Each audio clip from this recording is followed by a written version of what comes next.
Nageenyi Rabbanaa isiniif haa ta'u. Akkam jirtu hordoftoota Kaliil Arab Tube. Kaliil Arab Tube subscribe gochuu hin irraanfatinaa. Subscribe gootanii nu bira waan dhaabbattaniif dursinee isin galatoomfanna. Ammas Tiyuuba Kaliil Arab subscribe godhaa. Egaa kabajamtoota hordoftoota Tiyuuba keenyaa. Tiyuubni Kaliil Arab oduuf odeeffannoo garaagaraa yeroo garaagaraatti qabatee isiniif dhiyaachuuf qophii isaa xumureera. Har'as dhimma kiraawudwaan qabatee isiniif dhiyaateera. Hanga xumuraan hordofaan affeerraa keenya. Kiraawudwaan maali? Kiraawudwaan jechuun maal jechuudha? Kiraawudwaan akkamitti argachuu dandeenyaa fi kiraawudwaaniin akkamitti hojjechuu dandeenya kan jedhuu fi hundeeffama isaa irraa qabee kutaa tokkoffaa qabadhee isiniif dhiyaadheera. Hanga xumuraatti nu waliin ta'an affeerraa keenya. Egaa kabajamtoota hordoftoota keenya. Impact Crowd Technology hundeeffamni isaa headquarter isaa Madrid Spain kan ta'ee fi hayyama guutuu mataa isaa kan qabu kaampaanii baay'ee guddaa ta'ee fi kaampaanii haaraa online business irratti dalagu kan ta'e yoo ta'u, kaampaanichi kun yeroo ammaa hundeeffamni isaa Spain Madrid haa ta'u malee akka guutuu addunyaatitti kan dalagudha. Kaampaaniin Kiraawudwaan Impact Technology kun yeroo gabaabaa keessatti guutuu addunyaa irratti iddoo kamittuuyyuu hojii isaa guutumaan guutuutti kan eegalee fi hojjechaa kan jirudha. Ergama isaatii fi mul'anni isaa maal akka ta'e walumaan haa ilaallu. Ergamni kaampaanii kanaa humna gurgurtaa baay'ee cimaa ta'e addunyaa irratti ijaaruu yoo ta'u, mul'anni isaa immoo humna cimaa ta'e kanaan wantoota gara addunyaa kanaatti beeksisee kan bitaa jiru mirgatti kan fagoo jiru kalutti dhiyeessuudhaan wal qunnamsiisuun haala salphaa ta'een bittaaf gurgurtaa adeemsa kana keessatti akka raawwatan kaayyoo guddaa isaa qabatee kan ka'edha. Waajirri guddaan isaa headquarter isaa yeroo ammaa kan argamu Impact Crowd Technology Head Office yeroo ammaa kan argamu Spain Madrid yoo ta'u, lakkoofsi hayyama isaa yookaan tiin nambar B88429 vaatiin kan inni ittiin kaffalu ESB 8842946.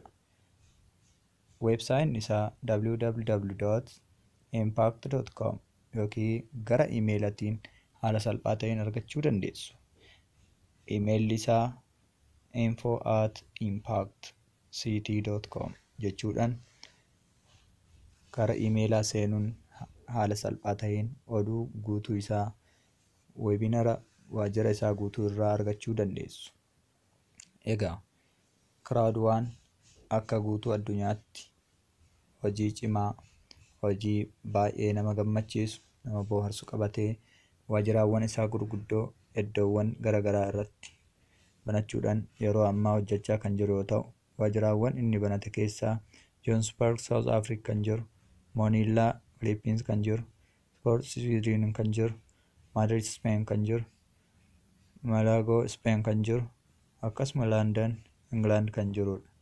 Dabalataanis karoorri yeroo itti aanuuf inni qabate Kanaada irratti qabatee jira. Akkasuma Hong Kong fi biyya keenya Afrikaa keessatti illee biyya Keeniyaa irratti karoora isaa kan qabatee gara fuulduraa waajjiraawwan hedduu banuudhaaf karoorfatee jirudha. Egaa hordoftoota teenya kabajamoo, Kiraawudwaan waajjiraawwan isaa gurguddaa yeroo ammaa biyyoottan garaagaraa irratti biyyoottan hanga 6 irratti dalagaa jiranii fi akkasuma biyyoottan hanga 5 irratti banuudhaaf karoorfate turtii waggaa 1.6 keessatti yoo ta'u, kaampaaniin kun daddaffiin isaa feesbuukni waggaa 9 keessatti miseensa miiliyoona 4 horatu. Kaampaaniin kun waggaa 1.4 keessatti miseensa baay'inaa miiliyoona 10 ol horachuu danda'eera. Harka 10 feesbuukni addunyaa irra guddate caalaa kan sardammii daddaffii ispiidii guddaadhaan guddachaa jiru yoo ta'u, egaa kaampaanichi kun gabaabumatti kaayyoo fi karoora isaa galmaan gahuu qofa osoo hin ta'in hangam hawaasa gargaaruudhaaf hangam immoo hawaasni itti fayyadamaa akka jiru salphumatti hubachuu dandeenya jechuudha. Egaa mee hundeessitoota kaampaanii kanaa walumaan haa ilaallu. Inni jalqabaa Joonaas Warner Founder, hundeessaa kaampaanii kanaatii fi ogeessa industirii biizinasii onlaayinaa irratti dalagan, biizinasii maarkeettii onlaayinaa irratti nama ekspeeriyaansii muuxannoo yeroo dheeraa qabuu fi nama baay'ee cimaa ta'edha. Joonaas Warner Founder kaampaanii kanaa yookiin immoo ICT kanaa yoo ta'u, kaampaanii kana keessatti haala gurgurtaa gabaa walitti dhufeenyaa irratti nama beekumsa baay'ee cimaa qabuu fi nama gatii ol aanaa kaampaanii kana keessaa qooda guddaa qabudha. Egaa namni lammaffaa Joonaas Warner Founder ilaallee akkuma xumurreen, namni lammaffaa kaampaanii kana keessatti nama ICT kanaan baay'ee cimaa ta'ee fi nama baay'ee beekamaa akkasuma CEO kaampaanii kanaa kan ta'e Johan Steelvoon Holstaan jedhama. Namni kun biyyoottan 21 olitti akkasuma immoo iddoowwan 20 ol ta'an irratti ciminaa fi beekamtii guddaadhaan nama dalagaa jiru yoo ta'u, namni kun muuxannoo waggoottan 15 olii kan qabu akkasumas nama baay'ee cimaa fi nama CEO kaampaanii kanaa ta'e keessaa isa tokkodha jechuudha. Akkasumas nama leenjiin iddoowwan garaagaraa biyyoottan hedduu irra deemuun leenjisuun beekamuu fi Ingilaand irraa afaan 4 kan danda'u akkasumas afaanota inni danda'u keessaa Ispaanish, Ingiliffaa fi Jarman, Firaanchiin nama danda'udha. Namni kun leenjiidhaan iddoowwan garaagaraa, iddoowwan gurguddoo hedduu irratti, walga'iiwwan gurguddoo, fooramiiwwan addunyaa gurguddoo irratti dhimma biizinasaatiin wal qabatee nama yeroo hedduu leenjisuu fi nama yeroo hedduu achirratti leenjii gurguddaa irratti beekamudha. Johan Steelvoon Holstaan CEO kaampaanii kanaa ta'es itti gaafatamummaa guddaadhaan kaampaanii kanas nama yeroo ammaa hoogganaa jiru jechuudha. Egaa namni sadaffaan kaampaanii kana irratti ilaallu Joon Wester Daan jedhama. Chief Commercial Officer kaampaanii kanaa yoo ta'u, Joons nama baay'ee cimaa fi nama muuxannoo yeroo dheeraa akkasuma muuxannoo waggaa 15 olii industirii daayireekt seelingii irratti nama qabudha. Egaa namni afuraffaan kaampaanii kana keessatti iddoo ol aanaa fi sadarkaa hojii baay'ee cimaa akkasuma immoo hundeeffama kaampaanii kanarraa qabeetti hanga guyyaa har'aa hojjettoota miseensota miiliyoona 10 kana keessattis daataa beez irratti dogongorri tokko osoo hin uumamin ciminaa fi olaantummaa isaa agarsiisuun hanga ammaatti nama baay'ee ICT'n cimaa ta'ee fi dogongora tokko malee impact ICT karooraan kaampaanii kana nama hanga har'aatiin gahe keessaa inni tokko Jens Laurentos jedhama. Teknoolojii daayireektaraa nama baay'ee cimaa ta'ee fi nama muuxannoo waggaa 20 olii qabu yoo ta'u, namni kun Swedish software kaampaanii bara 2003 keessatti kaampaanota mataa isaatis kan qabuu fi nama kaampaanii kanarratti olaantummaa guddaadhaan hoogganaa jiruu fi nama hanga har'aatitti daataa beezii nama miiliyoona 10 olii keessatti dogongora tokko istaak takkaan ala hanga har'aatti qabee kunuunsee har'aan ga'edha. Egaa hordoftoota keenya, Crowd1 is the next generation market network. Crowd1 dhaloota dhufuuf, dhaloota itti aanuuf giddugala daldalaa yookiin immoo giddugala daldalaa isa cimaa ta'e humna neetwoorkii isa baay'ee cimaa ta'edha. Crowd1 karaa salphaa ta'ee fi moobaayila keenyan dhibbaan dhibbatti kan dalagu yoo ta'u, hojiin isaatillee hojii moobaayilaa jedhamuun beekama. Parsantii dhibbaan dhibbatti moobaayilaan kan dalaguu fi iddoo kamiyyuu taanee haala salphaa taheen kan dalaguu dandeenyu jechuudha. Walitti dhufiinsa gabaa gurgurtaa fi bittaa addunyaa keessaa filatamaa fi sadarkaa tokkoffaa irratti kan argamudha. Egaa Crowd1 network creates the power of the crowd to enable usual income for millions of people jedha. Inni kun dhaadannoo jechaa qofa osoo hin ta'in isa qabatamaan dhugaadhaan yeroo ammaa namoota miiliyoona 10 oliif galii addaan hin cinne, galii yeroo dheeraa argamsiisaa fi jiru keessaa isa tokkodha jechuudha.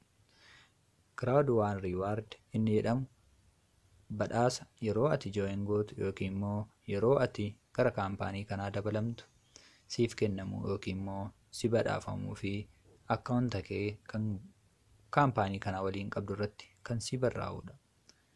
Crowd reward jechuun namni gara kaampaanii kanaa yeroo dabalamu badhaasa yeroo jalqabaatiif argatu yookiin immoo badhaasa yeroo jalqabaatiif isaaf barraa'ee achirraa galii hin cinne, galii yeroo dheeraa irraa argatudha jechuudha. Egaa kaampaaniin kun gurgurtaa akka addunyaatti argatu gara Crowd reward kan dura isiniif kaasuu yaaleen haala kamiin kaffala yoo jenne, waliigala gurgurtaa addunyaa kanarraa bu'aa argateen parsantii 20 ofiif hambisee parsantii 40 miseensota isaa guutuu kan kaffalu yoo ta'u, parsantii 40 immoo tokko neetwork levelii san keessatti kan argamaniif kan hiramu ta'a. Egaa dhaabbileen gurguddoon addunyaa kanaa kaampaanii kanaa waliin dalagaa jiran keessaa inni jalqabaa fi inni tokkoffaa irratti argamu LifeTrend kan jedhamu kana jechuudha. LifeTrend jechuun hoteelota akkasuma giddugala bashannanaa garaagaraa, xiyyaarota garaagaraa fi wantoota walumaa galatti jireenya ilma namaatiif barbaachisan kan kaampaanii kana keessatti makamuudhaan waliin hojjechaa jiranii fi akkasuma kaampaanii kana waliin waliigaltee godhuudhaan hojjechaa jiran isaan hangafaati jechuudha. Inni itti aanu Grizzu kan jedhamu kun kaampaanii kana waliin karaa barnootaatiin yookiin immoo paakeej edukeeshinaal saniin wal qabatee kaampaanii haala guddaa ta'ee fi haala baay'ee tokko ciminaan waliin dalagaa jirudha jechuudha. Kaampaaniin kun paakeejii barnootaa san guutumaan guututti iddoowwan leenjii gurguddaa fi leenjiiwwan baay'ee ciccimoo ta'an, leenjiiwwan baay'ee barbaachisoo jireenya ilma namaatiif ta'an guutumaan guututti kan kaampaanii kana waliin waliigalteedhaan hojjechaa jiru jechuudha. Inni sadaffaan Afliigoo jedhama.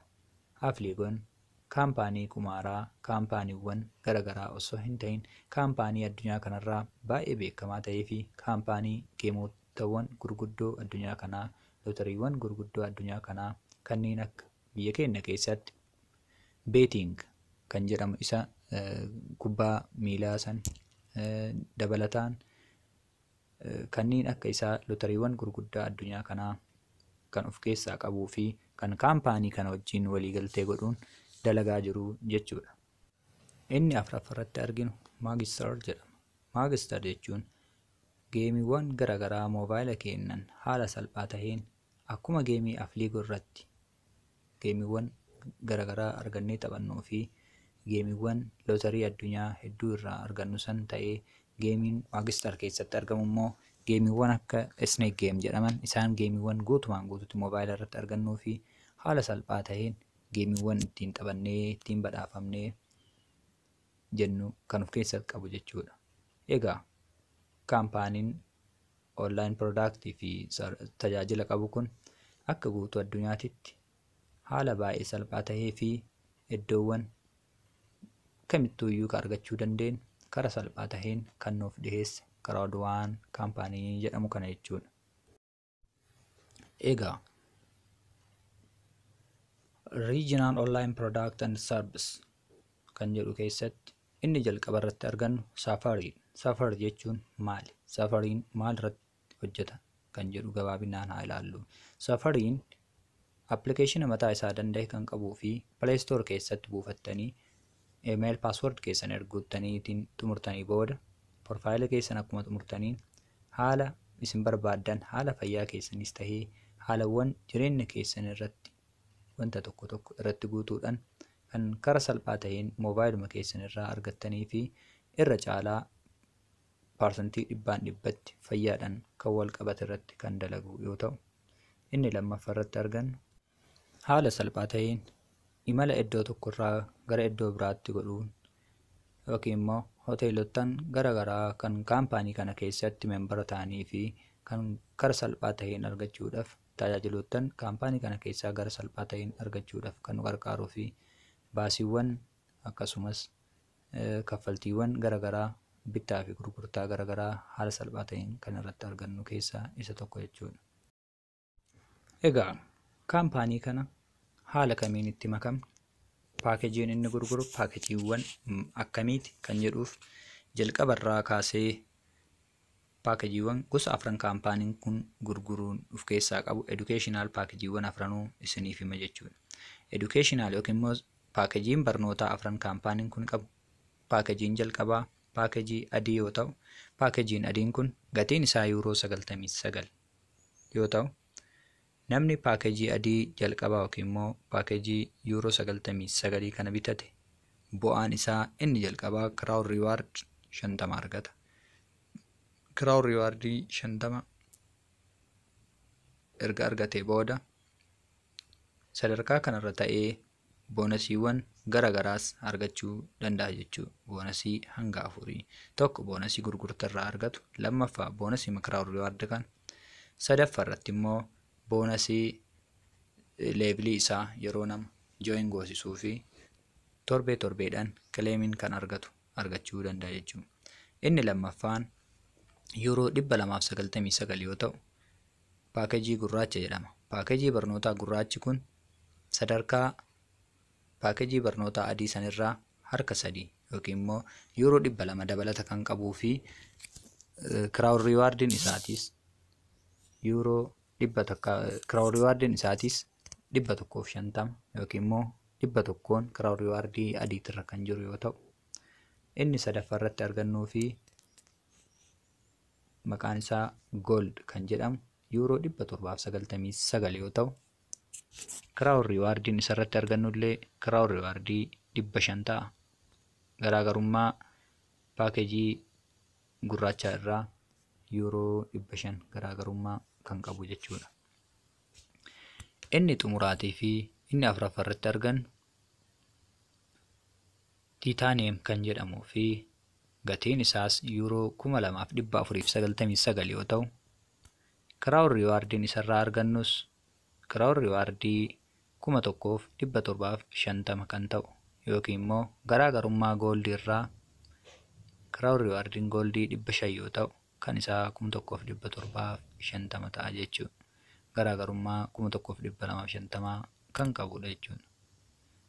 Egaa paakejii barnootaa gosa 4 kana yoo bitannu akkuma gosa 4 irratti garaagarummaa gatii qabuun tajaajila garagaraa kan kennuu fi tajaajila garagaraa kan keessatti argannu jechuudha.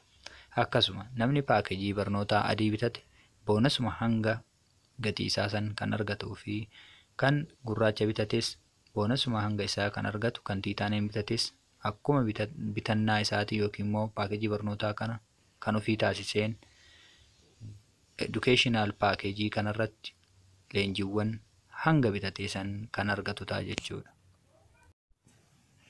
Egaa kaampaanii kana keessatti compensation plan kan jedhamu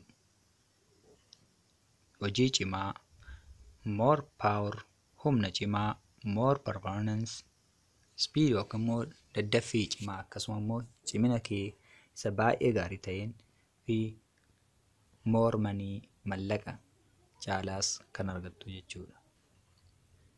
Egaa mee gosoowwan boonasii kaampaanii kana keessaa argannu haa ilaallu. Boonasiin inni jalqabaa Streamline Bonus kan jedhamu. Streamline Bonus yeroo jalqaba nu join goonu irratti namni tokko liinkiidhaan kara kaampaanii kanaa join yeroo godhu irratti isa argatu yoo ta'u, inni lammaffaan fear of loss boonasiidha. Fear of loss boonasiin akkuma educational packagii kenna binneen boonasii guyyaa 14 keessatti namoota 4 packagii kana yoo fayyadamsiisne yookiin immoo gurgurtaan kenna seelsii yookiin immoo gurgurtaa 4 adiidha yoo ta'e, gurgurtaa 4 baay'isuu adii yuuroo 125 badhaasa kan argannuu fi gurraachan 4 yoo gurgurre ta'e immoo yuuroo 375 gooldii 4 yoo gurgursiisne ta'e immoo gurgurre ta'e immoo yuuroo 1000 fi tiitaaniyeem 4 immoo galmoofne guyyaa 14 keessatti yoo gurgursiisne ta'e yuuroo hanga 3000 kan ittiin badhaafamnu jechuudha. Fear of loss bonus jechuun boonasii ittisa sodaa jechuudha. Inni sadaffaan educational package sales bonus.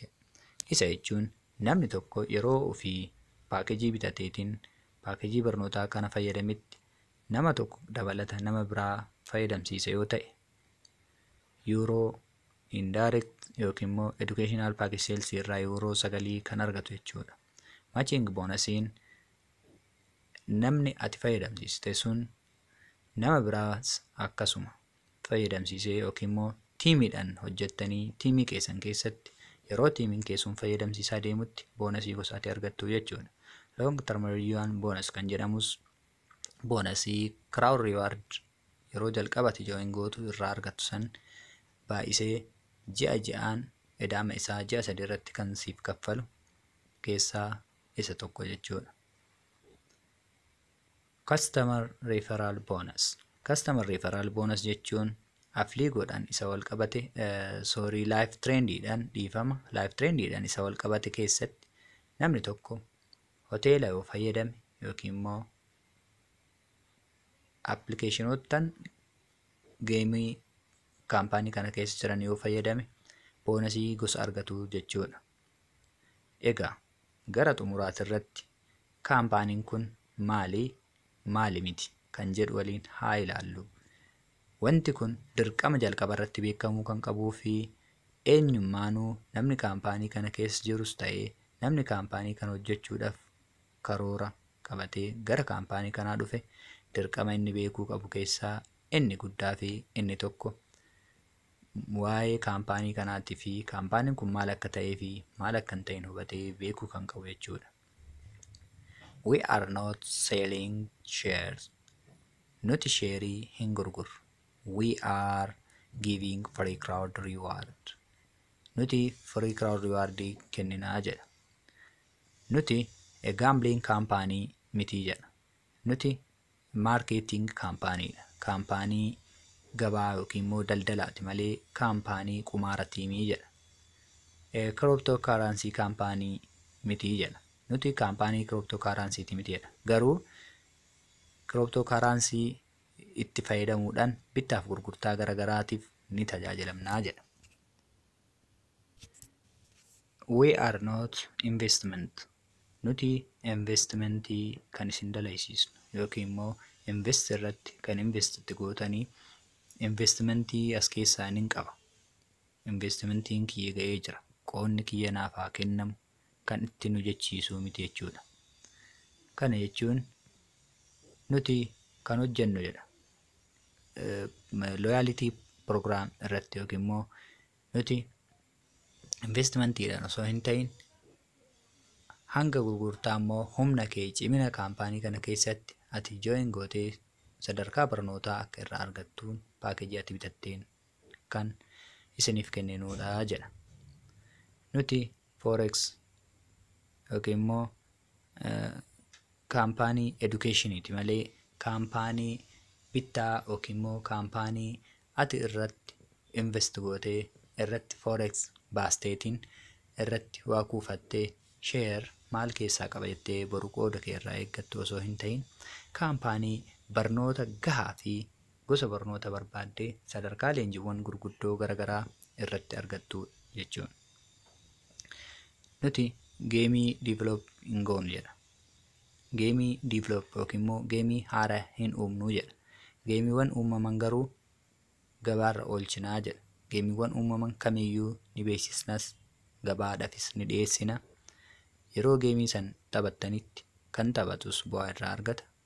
Kan geemii san dhiyeesseef illee membara yookiin immoo miseensa kaampaanii kanaa ta'uudhaan geemii san irraa bu'aa argata jechuudha. Inni xumuraa irratti argamu recruiters yookiin immoo referral and recommend educational tools. Nuti walumaa galattedha.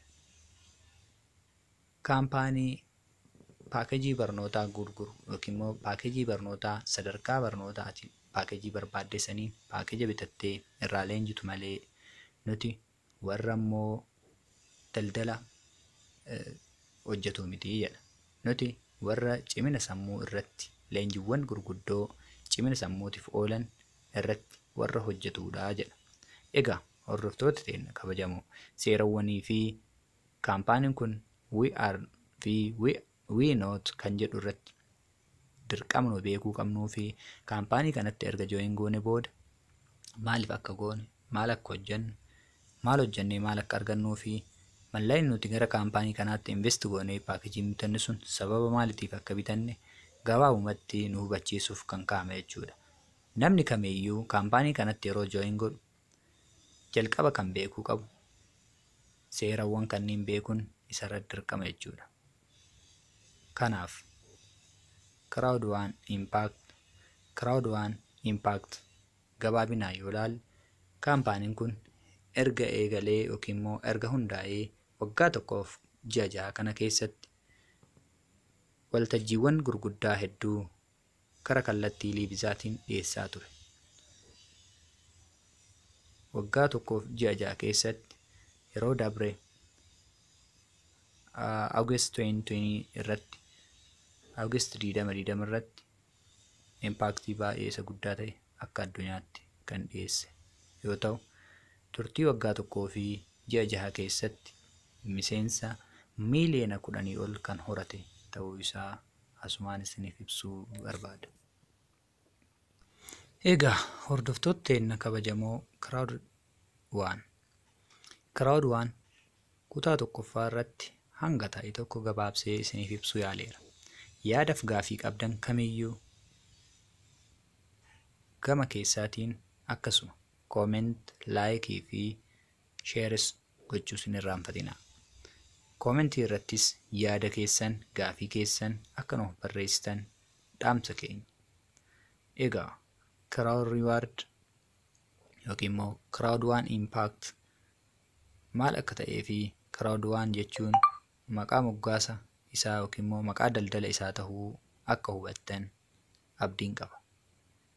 Egaa hordoftoota teenya kabajamoo, kutaa itti aanuu fi kutaaleewwan waa'ee Crowd One wal qabate hedduu qabadhee gara fuulduraatti isiniif dhiyeessuuf abdii kooti. Egaa dhaadannoon Crowd One impossible is nothing kan jedhu yoo ta'u, wanti hin danda'amne homaa miti jechuudha. Homaa qofatu hin danda'amne, wanti hunduu ni danda'ama. Hordoftoota teenya kabajamoo, wanti hin danda'amne kamuuyyuu hin jiru jechuudha.